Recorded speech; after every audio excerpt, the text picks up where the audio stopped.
On this episode of Farming Ain't Easy, along with our friends at Chinook Ranches at Longview, Alberta, and Mr. Plow, we gone and did a thing. It might be the beginning of July, but you're gonna want to see this.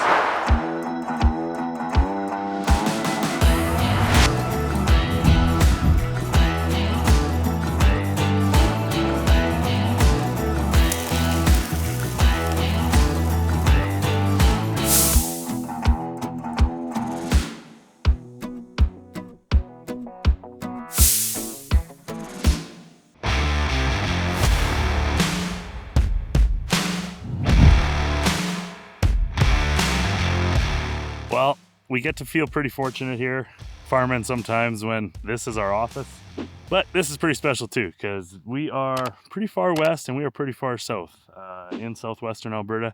And here at the Chinook Ranch, yes, it got windy. It's not right now. It got windy and rained us out last night. Unfortunately, we got 2 acres left in this field, but as the tractor's warming up, just gonna take in the view. The farming views are good every day, but today might just be stepping that up a notch. So let me show you guys what we're up to.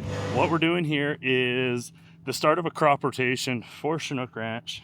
It's been so dry and kind of volatile conditions here this spring that the landowner did not want or wish to take on this expense and project with how dry it's been.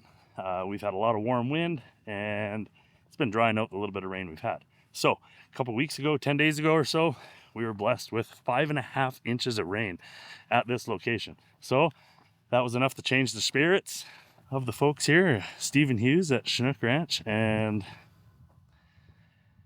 he said, what are our options? And so Mr. Plow, that name again is Mr. Plow, came to the plate. And we plowed and power harrowed about 206 acres of very, very old tame pasture. It was tired. It was in need of some help. This isn't native grass. This is tame pasture. That was probably originally broke in the 40s or 50s, but now these fields were probably coming up on 20, 30 years. And their production has fallen right off in the drought that this area has been experiencing in the last 7-8 years. So this 5.5 inches of moisture was enough moisture that the plow could actually get in the ground. That's how dry it is. Even a plow couldn't get in the ground. And Mr. Plow was even saying it's it's pretty hard pulling. So anyways, this is one of 3 fields that we almost finished seeding last night until some more beautiful rain came and shut us down. But the coolest part about this is we had to assemble this crop plan and initiate it a little bit late in the season. It's the 2nd, I think, of July right now. And that's pretty late to be starting something. However, the weather is actually more favorable right now than it was in April or May. So we spoke with our agronomist and our friends over at DSV North Star and said, well, what can we do that's going to grow fast, give us some fall grazing on here and initiate this crop rotation. So what we're doing is with our horse avatar, we are throwing some triticale, some fall triticale.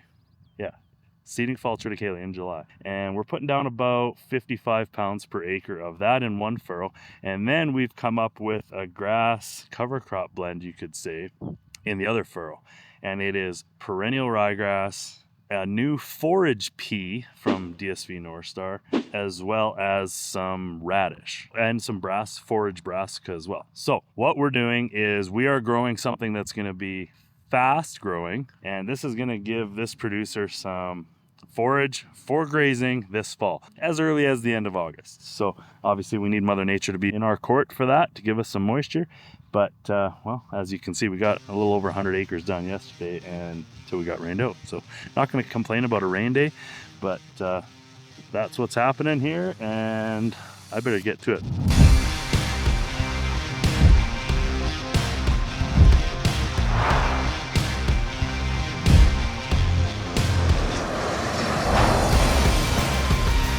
As you can see from some of the drone imagery here, it's as picturesque as it is.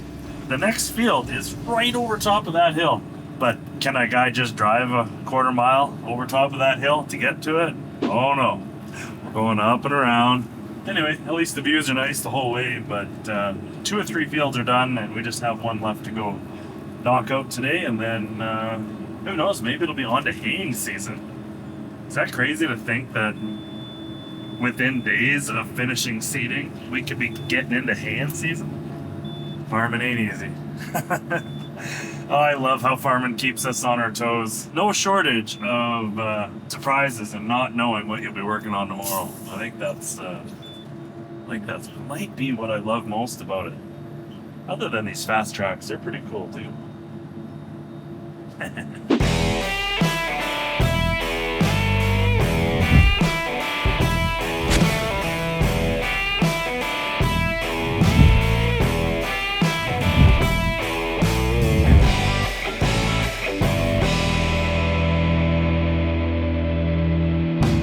Well, Dad just showed up to help me move trucks and things around while we switch to the last field, like I say.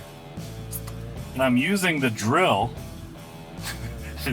These group of bulls are crowding us at the fence. So Dad's got the gate, but obviously don't want the bulls getting out. Also don't want to get trampled by some bulls that are ready for their time of year. So I'm using the drill as a barrier so that Dad can get the gate safely. Hey, Dad.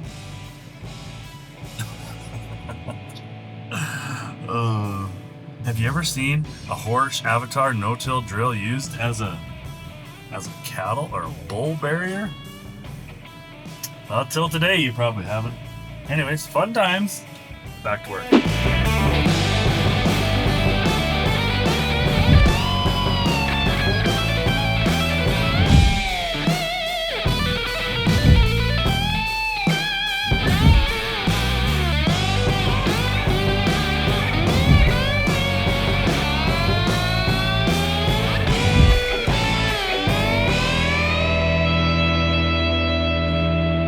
On the road again. Taking my horse avatar down the road again. This YouTuber cannot sing while going down the road again. The cool thing about this horse avatar versus our previous drill, we would not have been able to get our old drill into these fields. One out of the three we probably could have, but there would have been limitations with gates. Our old drill was 20.5 feet wide going down the road. So yeah, we probably couldn't have taken on this job and helped out a friend, as sad as that is. But this avatar, and I guess you could call it that European functionality of folding up small on road transport, is actually what got us into this field. Fun fact I hadn't thought of until just now. Here's to the drills that fold up small and get you into tight places. Horse avatar. Oh man, it's been 90 days in a tractor. My jokes are getting bad. Well, just driving to the third of three that we're seeding. Driving by the first one here though, and a little bit of spritz of a shower last night. Could you imagine driving by it the next day and it had already germinated? That'd be hashtag exciting. Unfortunately, that's probably not the case here. It is dry. So after the 5.5-inch rainfall that we had that allowed this project to even initiate, it's still dry 5-6 inches down.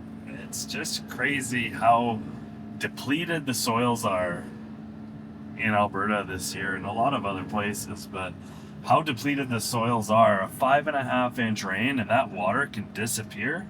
Jeez, could you imagine how much water and how many gallons it would take to actually satisfy the Earth's crust? I know you see other places in the world that have landslides and things like that from an abundance of water, but our area doesn't really happen that way.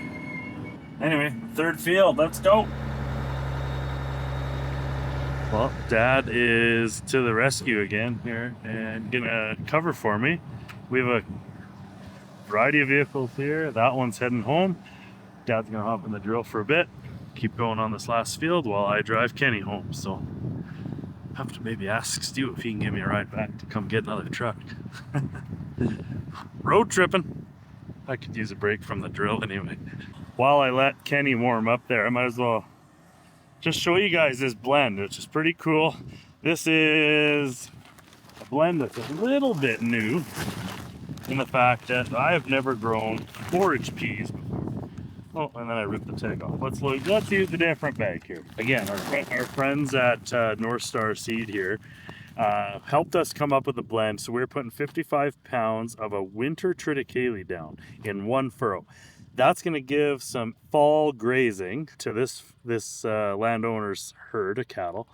The fall grazing is going to be supplemented with cover crop type grazing blend in the other furrow. Okay, so the blend in the second furrow is 30% Force Italian ryegrass, 20% Valerio perennial ryegrass, which is pretty cool because that's going to give him the spring grazing again. Red Prozo millet at 20%, 20% Livioletta forage peas. That's the cool one. I don't have a whole lot of experience with peas, but a forage pea is a lot smaller than a typical field pea, and obviously going to help put a bunch of nitrogen into an old pasture that is going to need it. So we also have 5% hairy vetch, 5% Vivint forage brassica, so fancy type of forage lettuce. And that's going to be the second furrow. So the idea here is we are going to give this cattle producer some fall grazing that's going to come back in the spring. And then in the spring, we'll probably have to spray out the winter triticale and the perennial ryegrass. But he's going to utilize some spring grazing with it until he's finished calving. Once he's finished calving, that'll get sprayed out and we'll likely seed another annual grazing crop for him. So as you can see, Dad just went over the hill there. Kenny sounds warm enough to idle his way out of here. And anyways, I'm not going to show you the logistics of this next couple steps. I'll see you guys back in the tractor when I get back, and we'll fire up the drone again as well. This field is got some nice views again. I caught wind here on the Chinook Ranch this morning, and there are a few people out there that really appreciated some of the Napoleon Dynamite and some of the classical movie references that we've had in some of the last videos. I'm glad you guys pick up on that. I think some of that stuff's hilarious. Stay home and eat all the freaking chips, Kip. Napoleon, don't be jealous that I've been chatting online with babes all day. Stay home and eat all the chips, Kip. I should get a set of them big gold chains like what Kip had. Sorry, Napoleon, we're just running a little bit late for some prime rib. Should I just start farming with a big gold chain? I'm sure there's a babe out there for you too. Anyways, I'm almost at the highway. See you guys in a bit. Whoever wrote that movie, your mind is on a next level. That is some pure comedy. I ride my bike. What kind of bike do you have? It's a sledgehammer. Shocks, pegs, lucky. Anyways, as you can tell, I'm really bored right now making videos for YouTube. Summertime seeding.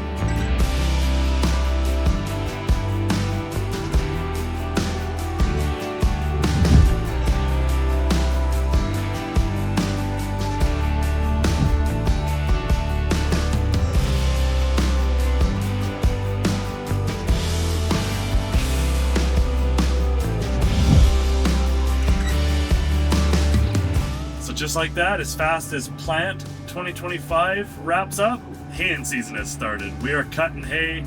We are harvesting the fruits of some of the labor we've put into these fields. So stay tuned, guys. The next video or two, I don't know yet. Might be some hay harvesting videos.